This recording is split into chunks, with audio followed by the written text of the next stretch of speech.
We're going to be talking about a subject that could be very apropos to the times.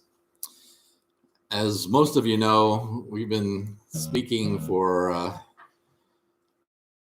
since September when I started preaching. It's been, I don't know, three and a half months, I guess, worth of lessons, all talking about the subject of the God that we worship. And we've gone through all kinds of things: the power of God, the wisdom of God, his ability to work things together for good of people, and so many things. We still got many things to look at. We need to look at the grace of God, the love of God, the mercy of God, all the good things. But when when the apostles, any of them, started preaching the gospel, they always started with the bad news rather than starting with the good news. And Paul said, "I'm not ashamed of the gospel of Christ, for it's the power of God unto salvation." And the gospel is the power to salvation, but salvation from what? And he said in that same context, "I'm not ashamed to preach the gospel because it's the power of God to salvation. And the reason I'm saying all this is because the wrath of God is being revealed." And last couple of weeks, we've talked about the righteousness of God. God is right. He doesn't just act right. He is right. He's the very definition of right. He can't be anything else. That's just the nature of God, is right. And along with that, he's just. When you think of just, you think of justice, and you know that there's a balance. The scales of justice, we call it. Our nations, our whole system of law is based on justice, having equal punishment for equal crime, to make people pay for their mistakes, so that hopefully people will quit making mistakes, especially the serious ones like warrant going to jail or some sort of punishment by the civil government. And God is also fair when it comes to judging people like a judge does, which he is also a judge. He is the judge, by the way. He's fair about it. And he will not punish you more than you deserve. But on the other hand, he is fair and he will punish what we deserve. The scales of justice have to balance. And so there's a lot of implications to that. Some really good implications if we're living the way God tells us to live. Kind of bad implications if we're not. And so what we're talking about this morning is the subject of the wrath of God. This is a subject nobody likes to talk about because nobody wants to feel that wrath. A lot of people think, I don't want to follow some God that it has wrath or is wrathful. But let's look what Paul says. Is God unjust who inflicts wrath? I speak as a man. In man's wisdom, people want to say God's unjust when he inflicts wrath. But is he? He says, certainly not. For then how will God judge the world? If he wants to be just and right, the scales have to balance. If he wants to bless those that follow his will, then the other side also, he has to curse, or his wrath has to come upon those who don't follow after. And also in Romans, Paul says, "For the wrath of God is revealed from heaven against all ungodliness and unrighteousness of men, who knowing the righteous judgment of God, that those who practice such things are worthy of death." That's what we're worthy of when we practice all the things that I didn't read in Romans, the first chapter, in those verses 15 to 32. You can read them for yourself, but there's a lot of stuff in there that some of us have been guilty of in the past, and a lot of it's going on right now as I speak in the world. And those who practice such things are worthy of death. We don't like to think about that very much, but we have to talk about it because you can't appreciate the good news of the gospel without understanding the bad news. If you know what's going to happen if you don't take advantage of the gospel of Jesus Christ, why would you ever do it? And so you got to understand the bad news before you can appreciate the good news. And so the wrath of God is a necessary outcome of God's righteousness. God can't any more not have wrath than I can not be a human being. I just am human, and I can't change that. God is right, or God is righteous, and he can't change that either. And punishment has to be dealt out for those who are unrighteous. That's just how God is. That's how God works. We don't have to like it, but actually it's a good thing because God is fair. And if we meet conditions, then we don't have to suffer from God's wrath. But the God's wrath is revealed in two different ways as we look not only in the Bible, but as you could just look around. But he's revealed in two ways. One is temporal, which means earthly, things that happen to us while we live upon this earth, or things that happen to people or nations or even the whole world. There's temporal wrath from God, but he also shows his wrath in a spiritual sense that has eternal consequences. That really is the most important one, but that's not the one that we're going to be talking about today. We're going to be talking about the temporal side of things, what God has done amongst the people of the earth from the beginning and down through. Obviously, I don't have time to talk about all the times of judgment and wrath from God that we read about in the Bible. They're all written there for our example, and we need to look at them and be careful to get the lessons from them. And so the first example I want to look at is God's wrath upon the whole world. When did that happen? Well, in Genesis chapter 6, it says, "The Lord saw that the wickedness of man was great in the earth, and that every intent of the thoughts of his heart was only evil continuously." That's pretty hard to imagine. The world had gotten in such bad shape. I mean, we're in bad shape now as a world. But these people couldn't even think of anything besides evil thoughts. And the Lord was sorry that he had made the earth, and he was grieved in his heart. And so the Lord said, "I will destroy man, whom I have created from the face of the earth, both man and beast, creeping thing and birds from the air, for I am sorry that I have made them." What a state to be in, that God just said, I am sorry I even made the heavens and the earth.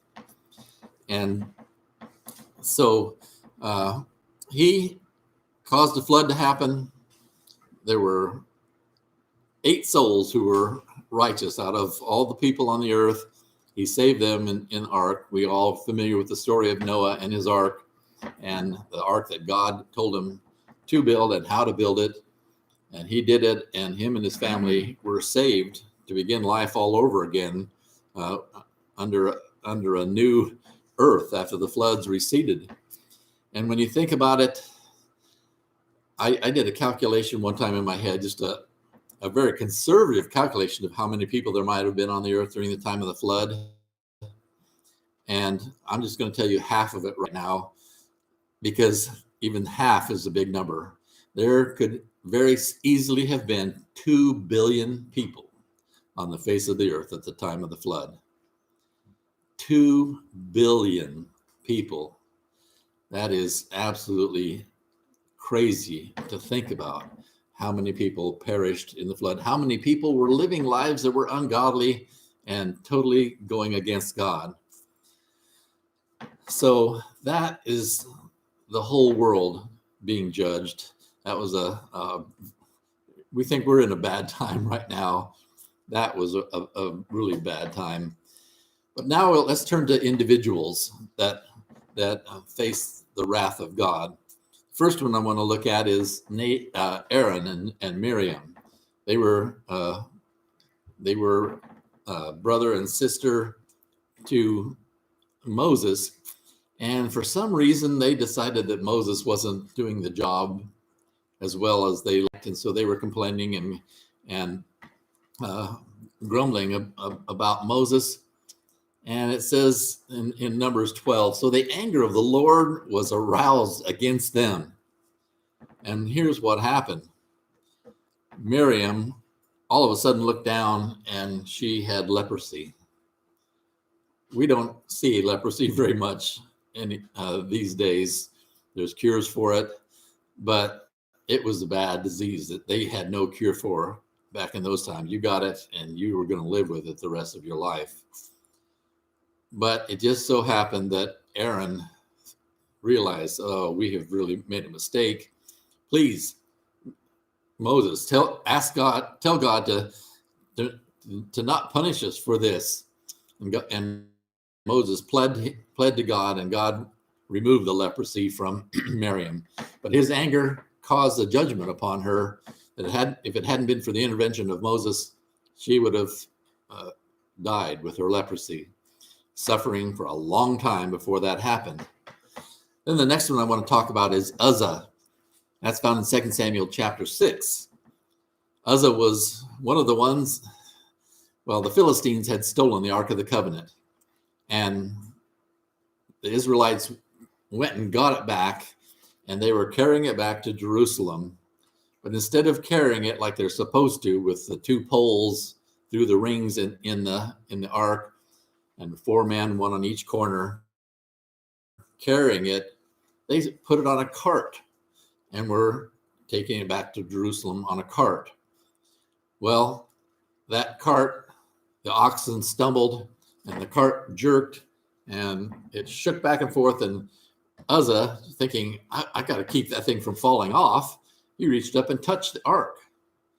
Well, God had said previous, don't touch that. Don't anybody touch it. No, even the high priest wasn't allowed to touch the ark. They had to carry it by poles. No one touched the ark on pain of death. Uzzah, even though he had good intentions, perhaps, he did what God said not to do, and he dropped right there in his tracks. Right on the spot, he dropped dead.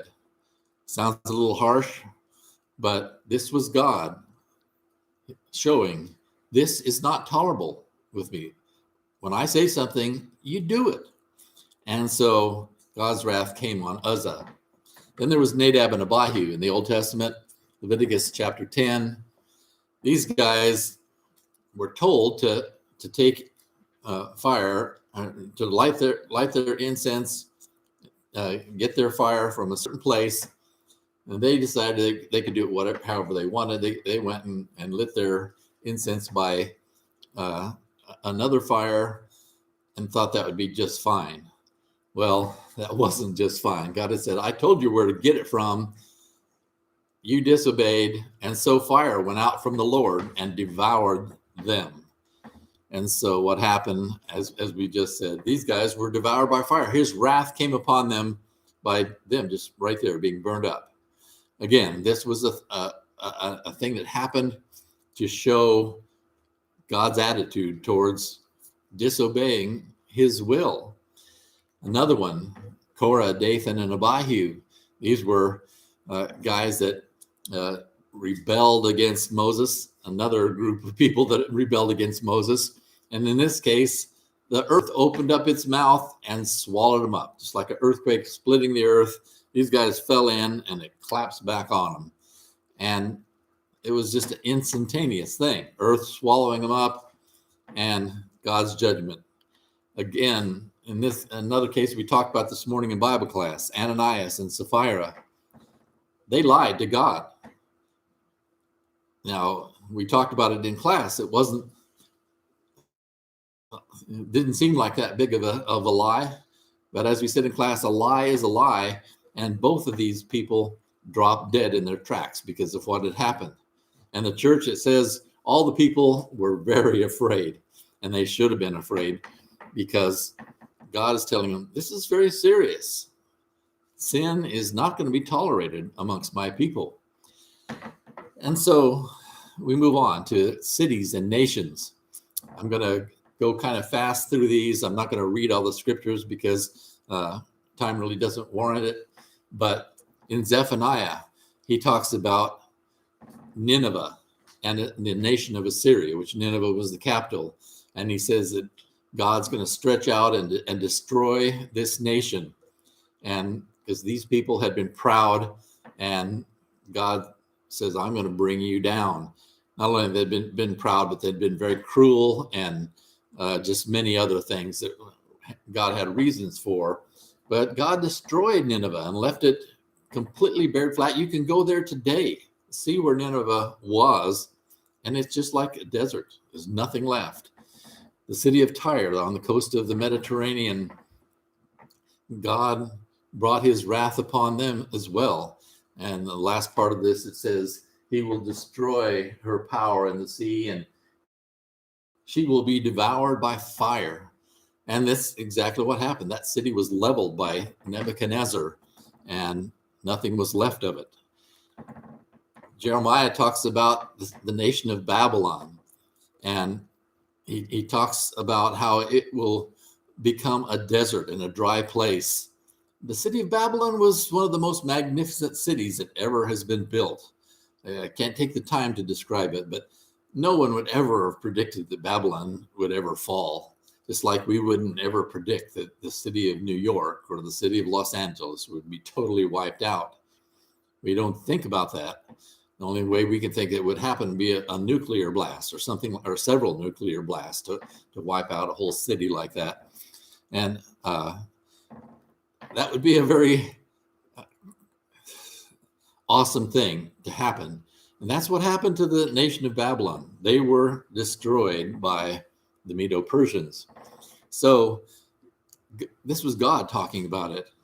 And the city of Jerusalem itself, the very capital of God's people, the Israelites, the city of Jerusalem, God says to them, woe unto you, scribes and Pharisees, hypocrites, for you are like whitewashed tombs, in which indeed appear beautiful outwardly, but inside are full of dead men's bones and all uncleanness. Even so, you also outwardly appear righteous to men, but inside you're full of hypocrisy and lawlessness. Woe unto you, scribes, Pharisees, hypocrites, because you build the tombs of the prophets and adorn the monuments of the righteous. And I say, if we had lived in the days of our fathers, we would not have, and you say, if we had lived in the days of our fathers, we would not have been partakers with them in the blood of the prophets. Therefore, you are witnesses against yourselves that you are the sons of those who murdered the prophets. Fill up then the measure of your father's guilt. Serpents, brood of vipers, how can you escape the condemnation of hell? And that's what Jesus said to the people of Jerusalem in his own day. And then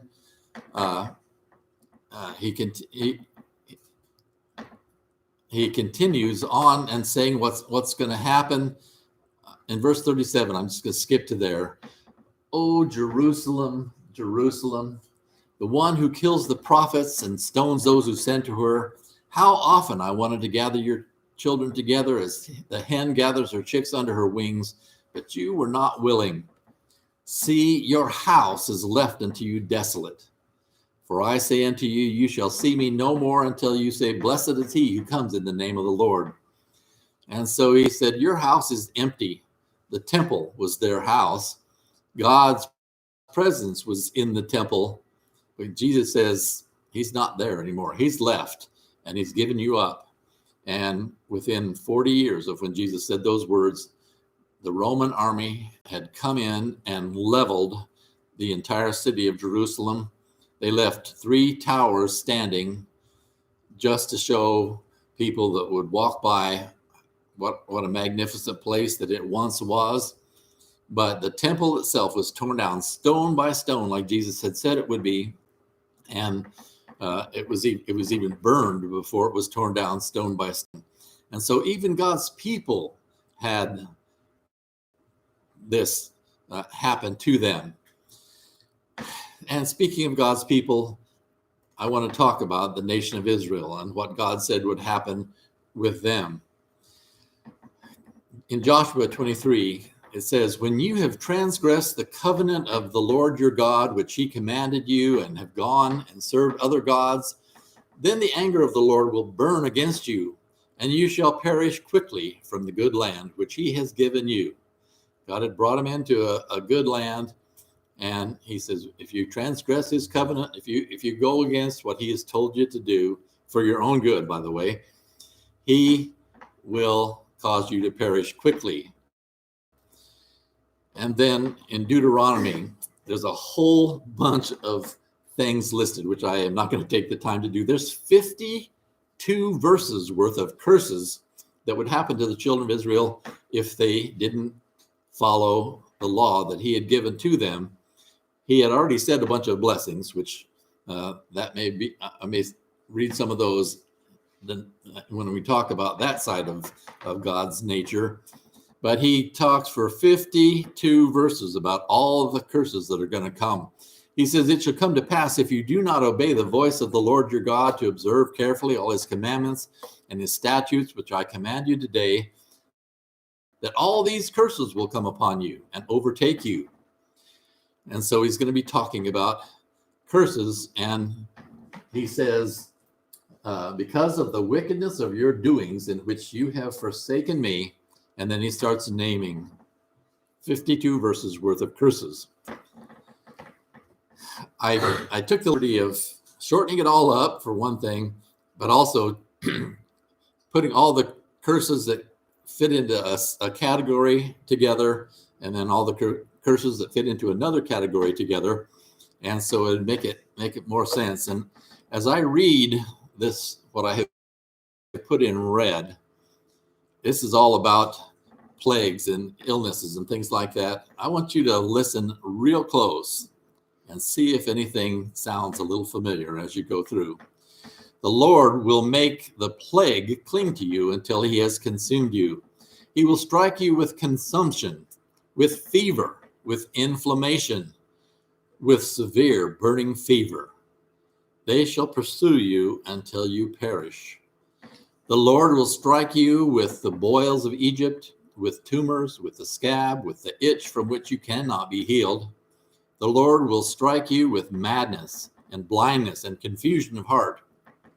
The Lord will strike you in the knees and on the legs with severe boils which cannot be healed, and from the sole of your foot to the top of your head. Then the Lord will bring upon you and your descendants extraordinary plagues, great and prolonged plagues, and serious and prolonged sicknesses. Moreover, he will bring back on you all the diseases of Egypt of which you were afraid, and they shall cling to you. Also every sickness and every plague which is not written in the book of this law will the Lord bring on you until you are destroyed.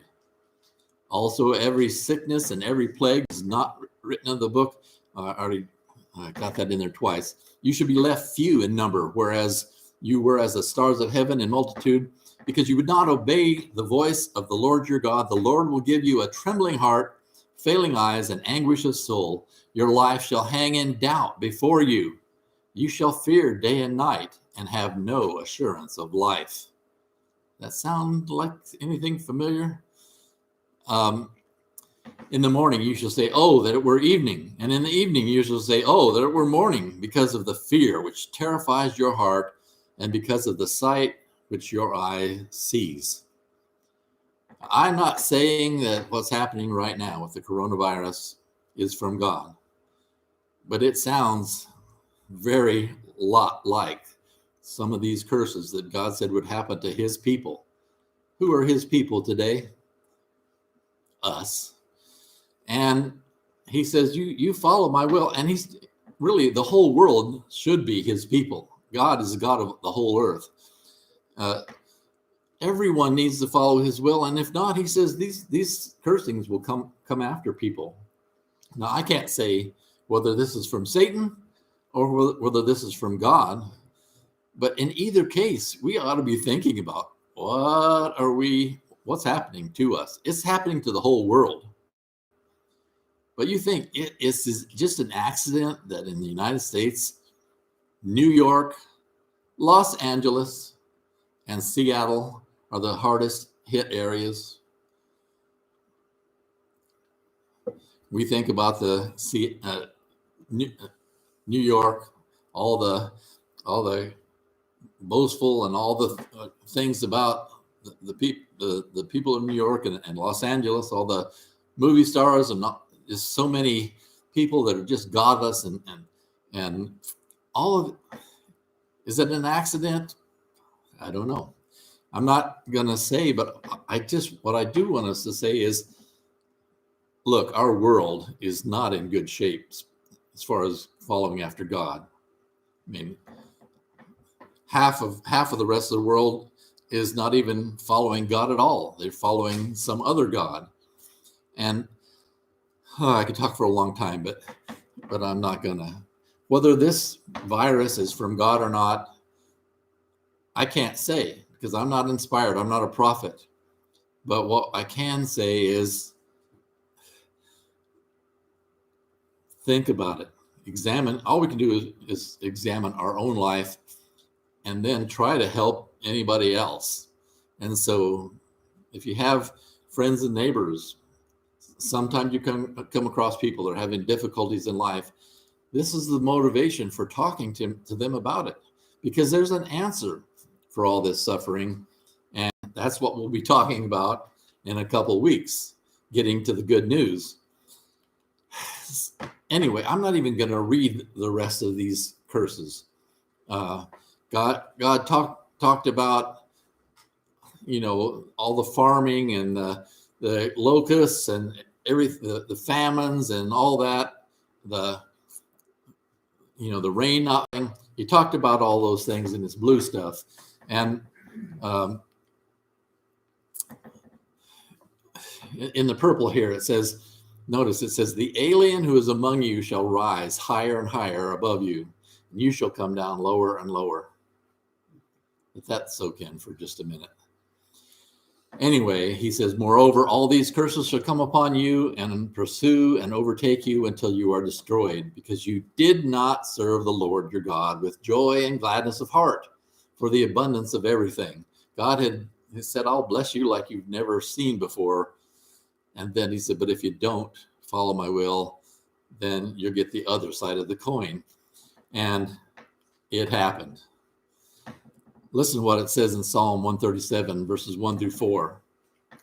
The children of Israel, God told them, if you don't follow after me, I'm gonna take you off, and you'll be captive in places. Your children won't belong to you anymore. They'll be sent off to slavery.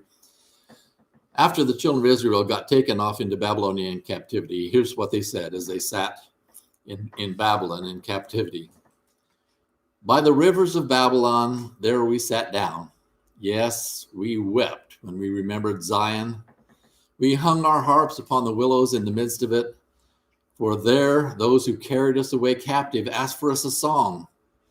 And those who plundered us requested mirth, saying, sing us one of your songs of Zion.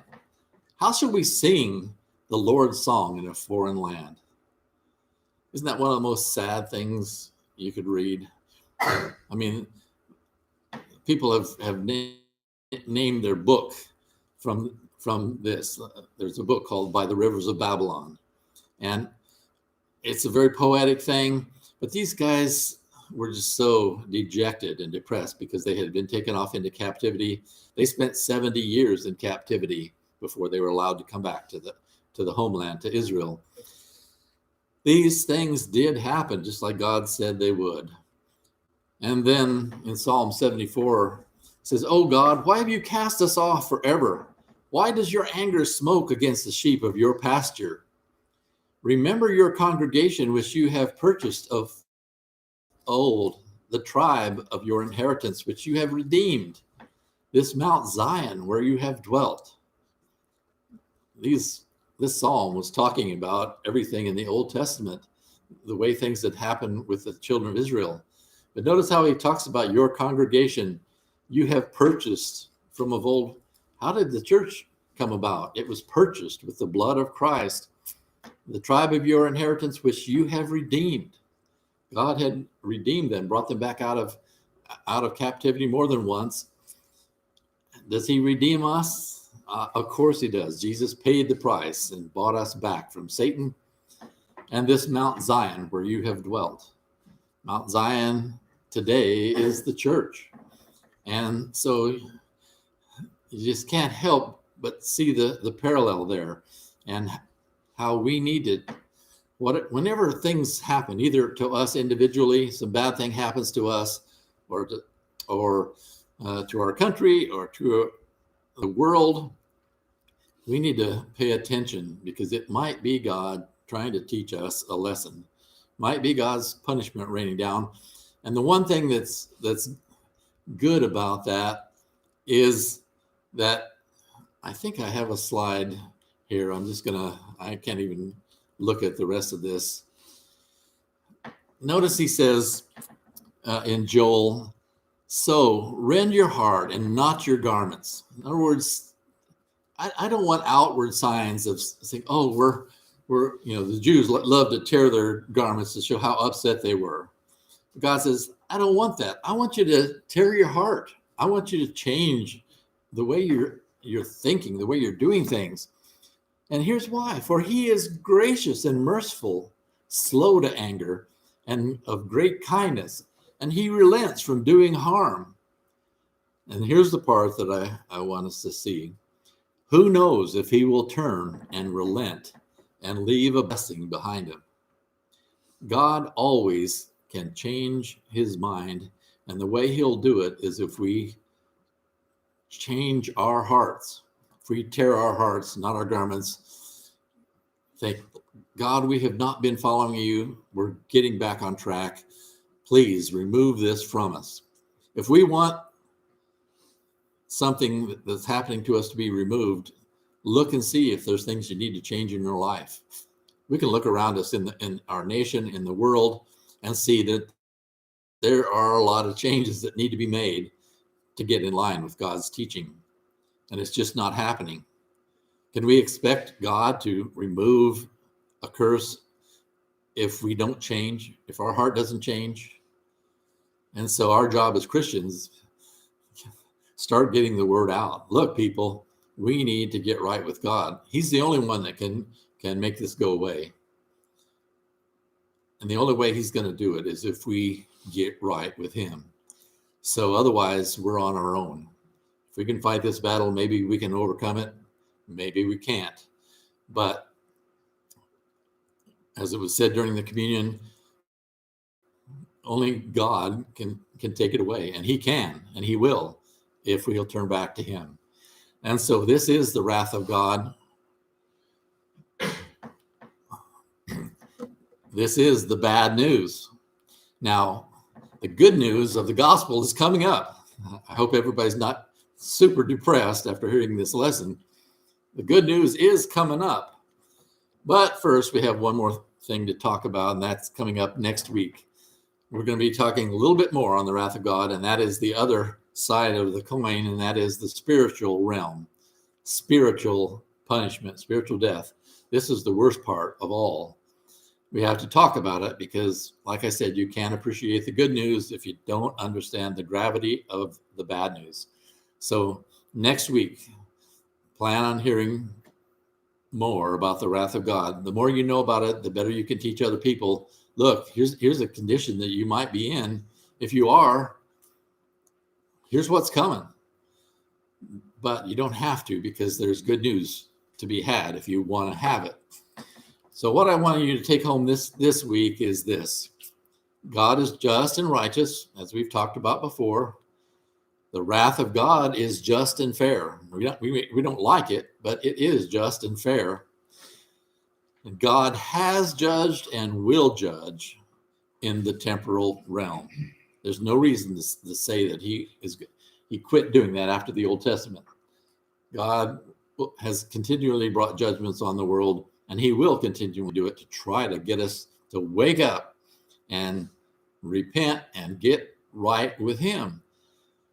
It's not just because he wants to be right, or it's because being right with him is the best possible way we could live our life. It's the only way to happiness. We can scratch out a little bit of happiness possibly without him, but we can't be truly happy unless we're right with God.